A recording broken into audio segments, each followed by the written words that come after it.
priests, take the ark of the covenant and go ahead of the people. So the priests lifted the ark and carried it ahead of the people. Then the Lord said to Joshua, "Today I will begin to make you great in the opinion of all the Israelites. So the people will know I am with you, just as I was with Moses. Tell the priests who carry the ark of the covenant to go to the edge of the Jordan and stand in the water." Then Joshua said to the Israelites, "Come here and listen to the words of the Lord, your God. Here is proof that the living God is with you, and that he will force out the Canaanites, the Hittites, Hivites, Perizzites, Jerizzites, all the arts, and and the rest of the arts. The ark of the covenant with the Lord, the whole world will go ahead of you into the Jordan River. Now choose 12 men from among you, one from each of the 12 tribes of Israel. The priests will carry the ark of the Lord, the master of the whole world, into the Jordan ahead of you. When they step into the water, it will stop. The river will stop flowing and will stand up in a heap." So the people left the place where they had camped.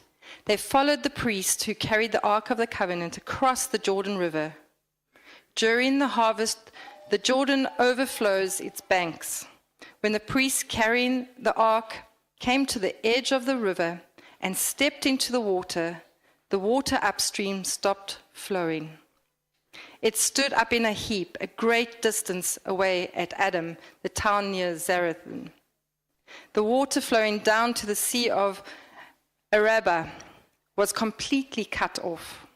So the people crossed the river near Jericho. The priests carried the ark of the covenant with the Lord in the middle of the river and stood there on dry ground. They waited there while all the people of Israel walked across the river on dry land. Amen.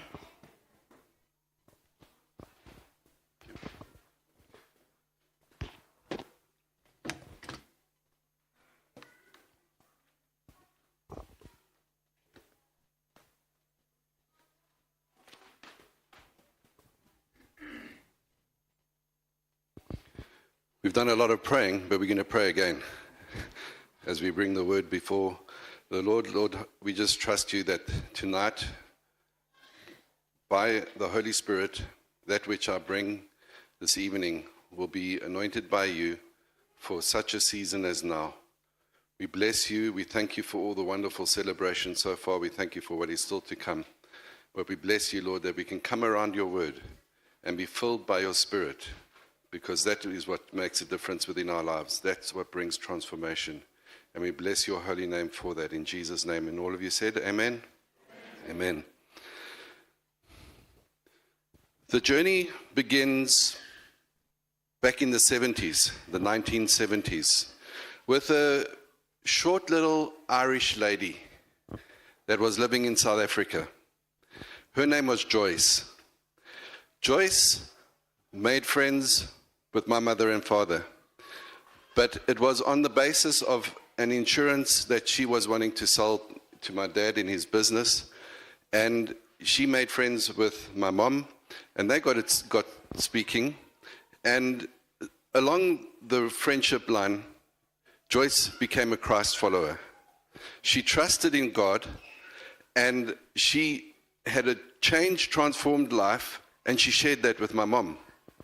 And my mom was seeking and wanting to have questions answered in her own life. And as Joyce and my mom grew together in the friendship, Joyce led my mom to the Lord. And my mother decided to trust in the living God. Then my mom began, and by the way, we are honored that you're here. This is an integral part of this whole journey. She decided that she was going to share the life, the truth, the gospel with her kids, me, my two siblings, and my dad. And she led the whole family to the Lord. And we all decided that we were going to trust in the living God. And there was about a 900-kilometer distance from where we were living in the east of South Africa in a town called East London. And there was this beautiful girl that I was going to one day meet that was being raised by her parents, David and Beverly Ganetsky. And they were ministering in that area. And they were doing a church and living and sharing the gospel with others there.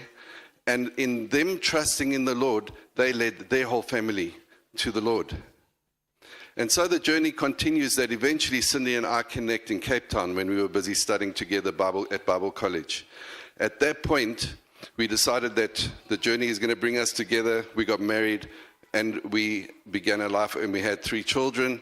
And we were able to share with our 3 children that they can trust in God as well.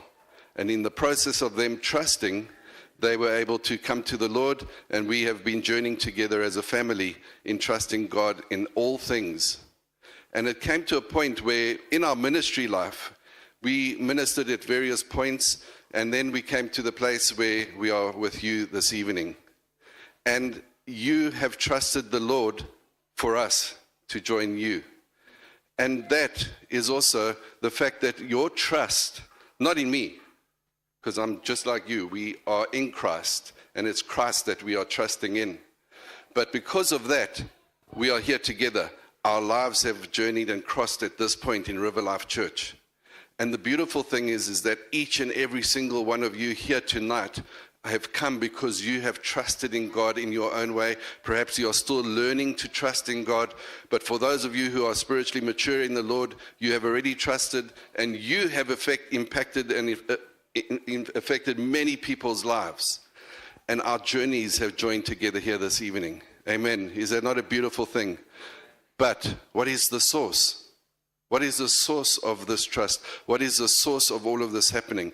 Well, we've got to kind of now move backwards again in history. But as we move backwards, honoring has to be done as well. Because the journey forward is always able to be reflective on those who have made a difference within our lives. And we need to honor those people.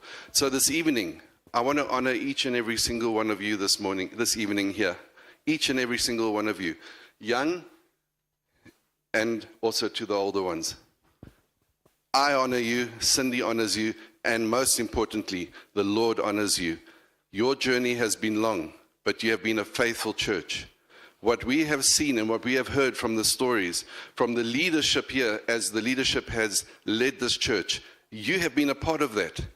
And because of that, that anointing is very much a part of what will happen as we move forward as well. I want to honor each and every single one of you here tonight. I also want to honor my children, because my children have journeyed with Cindy and I through a lot of good times, but a lot of bad times as well. But you know, each and every one of my 3 children love the Lord. They have stayed in line with the Lord's will. They walk with God. None of us are perfect. My children aren't perfect, but they love the Lord.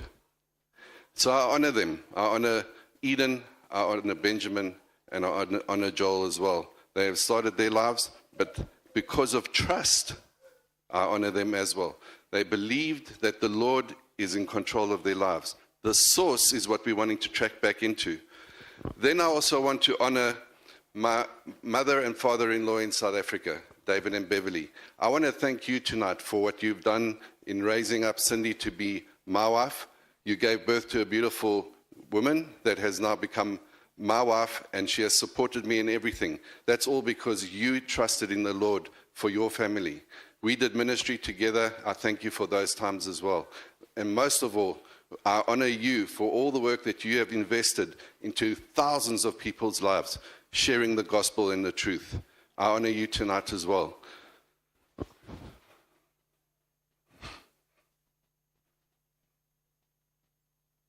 I come to my parents, and I'm sorry that I get emotional on the first induction service, but we do honoring because none of us here tonight would be here if it wasn't for someone else. My mother and father have been supportive our entire life, Cindy and mine. They have been pillars of strength to us through all you've done. I want to honor you this evening, both you, Dad and Mom, for everything that you've done. You've journeyed from the beginning. You're with us even this evening. You've made the sacrifice to come down from Germany. I honor the both of you. This Bible was given to me in 1995 by my mom and dad. It's a bit worn out already. It's gone through many preachers, but a gift of life. My parents gave me life, but they gave me something far better than that. They gave me eternal life, and therefore I honor you as well. And then because of a short little lady in Johannesburg by the name of Joyce, she decided to become a Christ follower, and she was the start of this journey for us to join you tonight. And we honor her in South Africa. Joyce, I honor you as well. Thank you. But the journey doesn't end there. We have to go further back to the source of why we can even honor, why we can even trust God. As we go further back, we go through the annals of history, we go through the New Testament, we go through the Old Testament, and then we get to a scripture that says, in the beginning, God. And guess what? It goes even beyond that. It goes back to the source being God. And God having something very unique for all of us, a promise. And in that promise is something unique as well, because before the foundations of the world, He created us as His workmanship. He created us already with a plan and a purpose. Each and every one of us are here together tonight, whether you're already a Christ follower or you're thinking about becoming a Christ follower. He has a plan and a purpose for each and every single one of you. And as you are busy journeying through life and wherever you are at the intersection that you are right now, we are sitting together because right in the beginning, God. And that's what is so important for us tonight, to know that God is the one, He is the source, and we honor Him. And I want us to give a round of applause to the Lord Jesus Christ, the Father, the Son, the Holy Spirit, because He is the one that has brought us together. He is the one that we honor tonight. Amen. And because of that honor, Paul says in 2 Corinthians chapter 1, verse 20, for as many as the promises of God are, in Him they are yes. Therefore, through Him also is our amen, to the glory of God through us. That is a beautiful promise for us. So now we arrive, we go forward again in history, and we come to the text that Cindy just read to us. And the Israelites are now standing at a river, and they are thinking about, how am I going to get to what God said the promised land is? And they are faced with this dynamic tension that we're going to look at this evening very briefly. But they're faced with three things that they're trying to deal with: the challenge of trusting God and His promises, the cause, the purposes of trusting God in His promises, and the confidence of actually trusting in God, in the promises of God. They are at a very unique point, as we are as a fellowship here tonight. And in this unique space that they found themselves in, they were asking themselves the question as well, like, what are we going to do moving forward here? All these things that have happened in our lives have brought us to this point, and what are we going to do moving forward? Here's my first point that I want to say. God's promises do not fail. God's promises do not fail. And for the Israelites, His promises were not, the promises were not going to fail at that point for them. But they had a very big challenge. God's promises remained yes. And our response always needs to be amen. Because faithfulness is the thing that is proven. And the active reality of that is that even for Joshua, who was leading the people, he didn't quit. He didn't say, oh my gosh, God has abandoned us at this point. We've got to cross over this river. This river is in full flood at the moment. The challenge is to get to that point. What are we going to do? They knew, and he stayed faithful to what God was doing, because he knew that God's promises do not fail. The challenge of trusting God during adversity is a real thing for you and for me, as it was for them. They were in the wilderness, they had had enough, they had journeyed for 40 years. Enough is enough, but it just doesn't come to an end. They're now at a point of adversity again. God's promises do not fail, but now what are they going to do with this river ahead of them? And here's the thing, we need to learn to integrate adversity through remembrance. We need to integrate adversity through remembrance. And we integrate that through remembrance by knowing what God has actually done. That's why I went through what I just shared right now. In the lives of many people and in their goodness and trusting in God has brought all of us to this point where we are celebrating this evening. When we let pain teach us and shape us, and most importantly, point us back to how God has been faithful, we learn to grow as people. The Israelites stood before the Jordan River. There was a massive obstacle ahead of them. It was not a random moment for them. It wasn't a random moment for the Israelites, but it was yet another adversity. I mean, right now they want to get to the promised land, but once again, they have an adversity in front of them.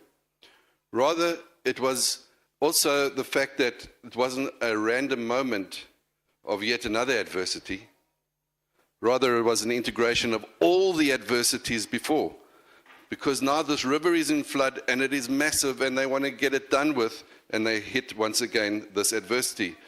But one needs to review the past before you can anticipate the future.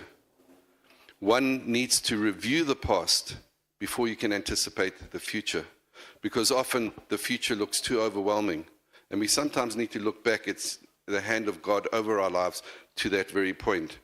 What God has been orchestrating for generations with these Israelites comes together at this culmination at the river. What were these things that they can remember in their adversity so that they can look forward into the future? Well, we know that with the story of Abraham, Abraham was given a promise, and the promise was that the promise was for a land and a seed, and now it was becoming a reality already at that point. But we read in Genesis 12, you remember, Abraham says to his wife, when the Egyptians see you and they say, this is his wife, they will kill me, but they will let you live. What was he thinking? What was Abraham thinking? He was saying, listen, don't call me your wife, because they're going to take me out.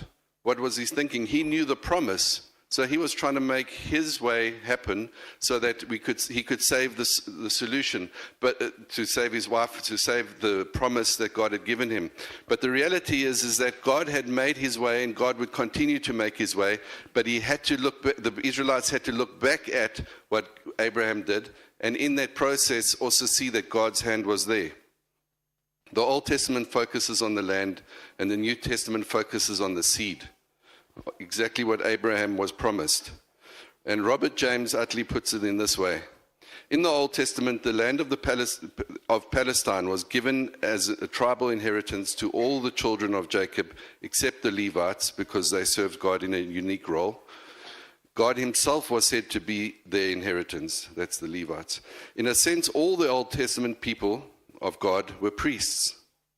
They were a kingdom of priests to bring the whole world to God. The New Testament people of God are spoken of in Old Testament terms as priests. As the Levites had God as their inheritance, so now do we as saints. Already back in the adversity that Abraham was feeling, him pushing through that was the next step for the Israelites standing at the Jordan to look back at in their own adversity and remember how God brought Abraham through that process, in order for them to know that when I look in my adversity into the future, God's promises never fail. Another moment that happened was God delivered them from Egypt. And he used miraculous plagues. We know all the plagues that happened. But the Israelites then were still busy moaning and complaining. And that's what we do as well. When adversity comes along the way, well, now it's a good reason why we can moan. Why is it that it has to happen again in this way? What is God doing again? Why can I just not have my breakthrough? You know how many breakthroughs we've all had when we look back and we remember? But God is the God that continues to never fail in his promises. Because God parted the Red Sea when the people had no other escape. And sometimes God does bring his results by specific means within our lives. We often wish that we would have more experiences like that, but God is always at work in a much bigger framework than your and my finite minds are at times through hardship. God provided manna from heaven, water from a rock, and guidance through the wilderness every single day to the people. The challenge for the people was to live faithful to God's revelation and to receive the inheritance of the land that was to be promised. But you see, when unbelief becomes a reality, unbelief means wasted time. Unbelief means wasted lives. Unbelief means wasted opportunities. And how much we do this within our lives, where we are wanting to get through this adversity, yet we become so unbelieving. We just don't believe that God is actually going to do this. And what we in fact are doing is we are wasting our lives, because God's promises never fail. But we waste our lives. We waste opportunities. When we see a unique moment to do something that you know you can do, and you stay away because the adversity that you personally are going through is overwhelming you to be able to do something for someone else, that is an unbelief of wasting your opportunity. And the Israelites were very good at this, but God is gracious and is long-suffering with his people. You know, Warren Weaserby says, first you conquer, then you claim. First the obedience, then the blessing. We need to position ourselves right. The Lord was culminating the Israelites at this point for the final journey into the promised land, and he had been working through all these adversities, and this culmination of this adversity that they were going to move into the future. When they looked back to the past, they could see all of how God's promises never ever failed. And that is the beauty for us as well. We need to reflect in trusting in God in our adversity, those in our answered prayers on what has happened in the past, in the doors that have been opened for us in the past, the healing and the protection and the guidance that has happened to us in the past. Because you know why? This will continue into our futures as well. God's promises never fail. And here's the declaration. And if you just move to the next slide, next one, I want you to say this with me this evening. Read with me. We are not stepping into the unknown. We are stepping into the next chapter of God's promise fulfillment. That is where you and I are seated or standing tonight, in the reality that we are not stepping into the unknown. We are stepping into the fact that God's promise will be fulfilled within River Life Church. Very exciting. Another point. God's promises keep us steadfast. When we're looking at the source and we look at God being the promise keeper, we also realize that God's promises keep us steadfast. God's promises are yes, and our response must be amen. Strength for the present moment. When you're standing at the edge of change, feeling the uncertainty of the waters within your own life in front of you, his word holds you firm. We are firm because of Jesus Christ, because he came to make a way. And there is a cause in this. There's a purpose of trusting in God in uncertainty as well. The Israelites are uncertain. Will God come through again? He has come through, but will he come through again? The cause of trusting God in uncertainty always happens at the threshold of change. Perhaps somewhere, some of you this evening are at this point of the threshold of change again. You've gone through change, you thought you've settled, and now everything is stirring up again, and you've got to move forward. And you've got to go into new territory, new spaces, perhaps in your mind feeling frustrated as well. But there's a purpose within that. And that purpose is that we need to trust God, even in that uncertainty. Because we need to integrate uncertainty with intention. We need to be intent in what we do. Faith isn't about eliminating uncertainty. When we have faith in God, it doesn't mean that things are going to just go poof and the magic dragon is going to come and change everything for us, the magic genie. No, faith isn't about eliminating uncertainty. It's about integrating uncertainty with intention. We need to be intent. We need to know what is the purposes of God in this very situation. I don't want to face the uncertainty. I don't want this again. I don't want to have all these changes happening. However, by faith, I know that God is at work within my life. Trusting God when I don't have all the answers, but I know that His promises for my life are there. The Israelites didn't just arrive at the Jordan River by accident. You didn't arrive at the space where you are tonight, if it's any difficulties you may be going through, by accident. God brought them there on purpose. God was with them in every single step, as He is with you tonight, as He is with you in the journey of where you are right now. He was with you through every single battle, and He was with them in every miracle. They were leading all to this moment for them to be standing at the River Jordan and to move forward. And therefore, Joshua, we read, "Have I not commanded you," God speaking, "be strong and courageous. Do not be afraid. Do not be discouraged, for the Lord your God will be with you wherever you go." We know that scripture so well. Don't be afraid of where you're at. Be strong, be bold, be courageous. The promises of God makes you steadfast. Do you understand how powerful it is for us to be able to walk through this world? And we know over these last 5 years, and especially over the COVID period, and many different aspects of these last 5 years, of how the world has changed. Things have become upside down. Like, it really just culminated heavily over these last 5 years, where men don't know if they're men, and women don't know if they're women, and women want to be men, and men want to be women, and the confusion around the world of how this is shoved into our children's lives as well, the confusion that it brings. But you know what? God's promises still remain within our lives to keep us steadfast. As parents, we know how to navigate those spaces because God's promises never fail. God's promises keeps us steadfast. But we need to know how to integrate these things in our faith as well, because we can be bold and we can be courageous. The Israelites just didn't stand there. They had to actually step into the water.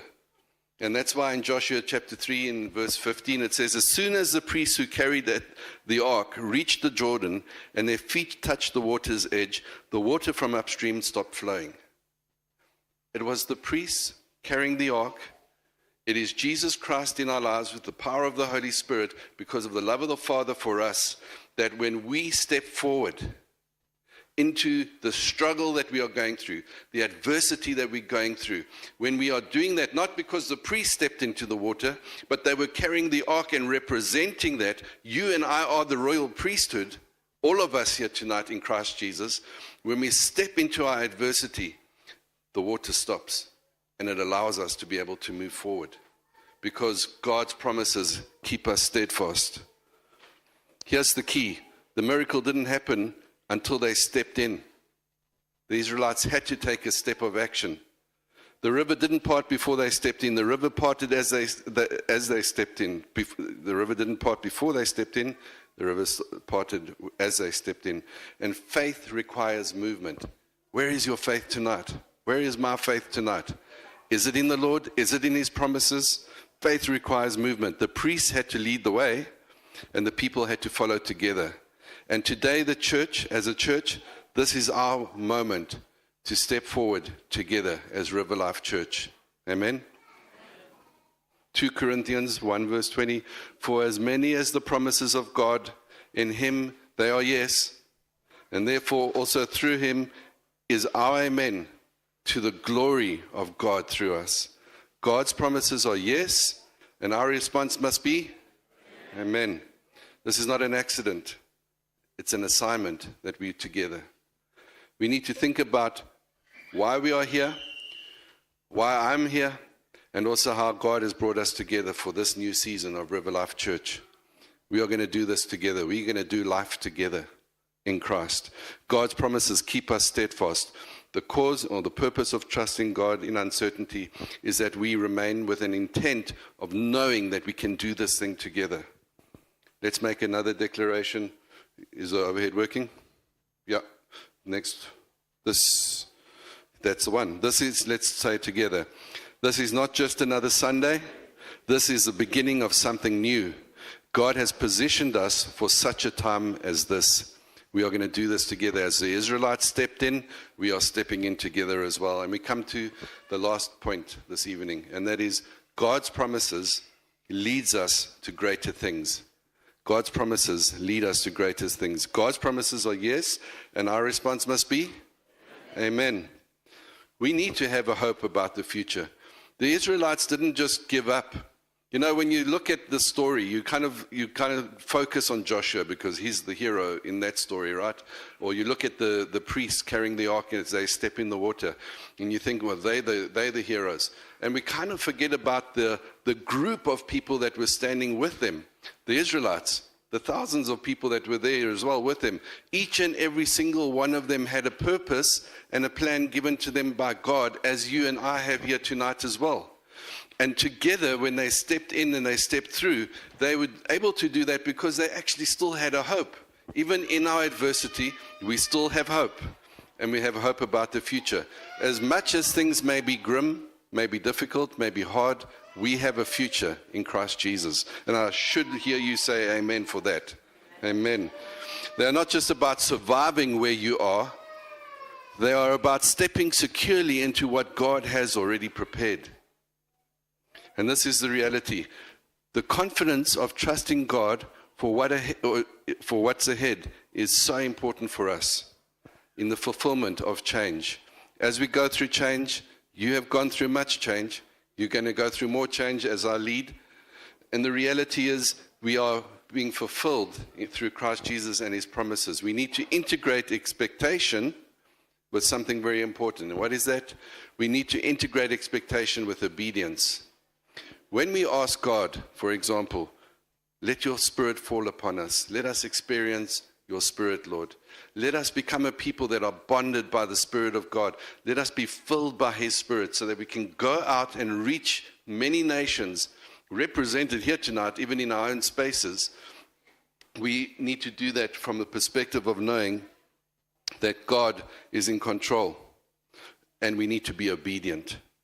It comes from a position of obedience. We integrate expectation with obedience when we move forward, even before the promises are fully visible. It's very easy to look back at the Israelites and go, well, I could have done much better if I was there. Yeah, it's easy when we're looking back, right? And when we read the story, it's pretty easy. But when we looking forward and we go, oh my goodness, am I going to be able to do that? Are we in the same shoes as the Israelites? Yes, we are. But we in Christ Jesus, we fulfilled with the promises, and as they fulfilled their commission, and their history speaks to us today, you and I can fulfill our commission as the history is written today for those to look back on us. As we trusted in God, they will trust in God as well one day in the future. We integrate expectation with obedience when we move forward, even before the promises are fully visible. Hope means stepping out because we believe the God who made the promise, who is already at work within us, and that's a reality and truth. When the Israelites stepped into the Jordan River, they weren't just leaving the wilderness behind. They were stepping into God's promises for their future. Israel didn't see the land yet. They didn't see the walls of Jericho falling yet, but they walked forward anyways. Here's the reality as well for us. The best is yet to come for River Life Church. As we move forward and as we look, as the rivers part for us, we know that the best is still to come. Church, let's declare this together. The best is yet to come. God has already prepared for what is ahead. But here's the key that we must believe, and we must have hope. Hebrews 11 verse 1 says, now faith is confidence in what we hope for, and assurance about what we do not see yet. Ephesians 3 verse 20, now to him who is able to do immeasurably more than we all can imagine and ask, according to his power that is working within us, come about. Today we are going to step forward, not with fear, but with faith, not with hesitation, but with expectation. The Israelites did that back at the Jordan River. We can reflect and honor God for that. And tonight as well, as all of you are here, just as we see this moment, this church, which I give God all the glory, to the young ones here, you can honor the leadership of this church, that the way that this church has been led through a season of great difficulty, God was honored every single service, every single moment, every single event. Every person here that is seated here tonight that has been part of this body has contributed to this living church, the worldwide church. You are anointed by God. God's anointing is mightily upon you. And this is going to increase in measure as we move forward. And we're going to trust God for that, because you have been faithful in little things. Much more will be given to you as well as we move forward into this new season. And we honor God to his glory for that. God's promises leads us to greater things. The confidence of trusting in him as we move ahead is so important. And I conclude.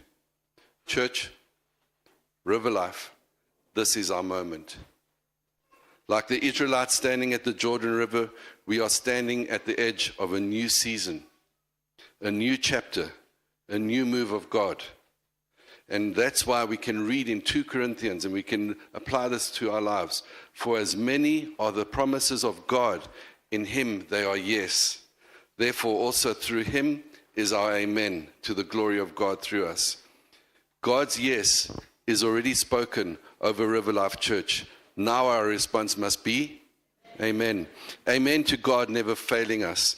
Amen to God keeping us steadfast because of his promises. And amen to leading us to greater things in Jesus' name. Amen. Let's pray.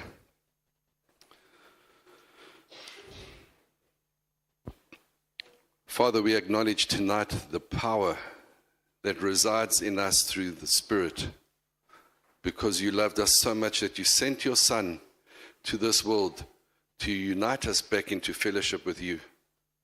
What a wonder it is that before the foundations of this world, workmanship that you had created for us was already in your mind. You knew each and every one of us before the words of "in the beginning, God." It was even before the establishment of this world. We were already a thought in your mind. Us who have fallen short of your glory, yet you still have a plan and a purpose for us because of Jesus Christ. And Lord, tonight we declare over River Life Church that the full expression of this body and the work that you have commissioned us to do will be anointed and set forth, built on the foundations of the leadership that have come before through River Life Church in its good times and in its bad times. We give you glory for that, Lord, that you have been faithful through this church, and the people in this church have been faithful towards you and your glory. May your glory be evident as we move forward together, building this church, building this community, and reaching out to the extent of all the peoples and nations in this world, and even the representation of the nations that are here tonight, so that your name will continue to be glorified, and that revival will come through this place, and it will be ignited through us as being standing in togetherness, even in the difficulties that we may experience along this journey. We will trust you in all things, always, because you are faithful. Your promises never fail. You keep us steadfast, and you see us through change as well. And we are excited for what you will do. In Jesus' name we pray. Amen.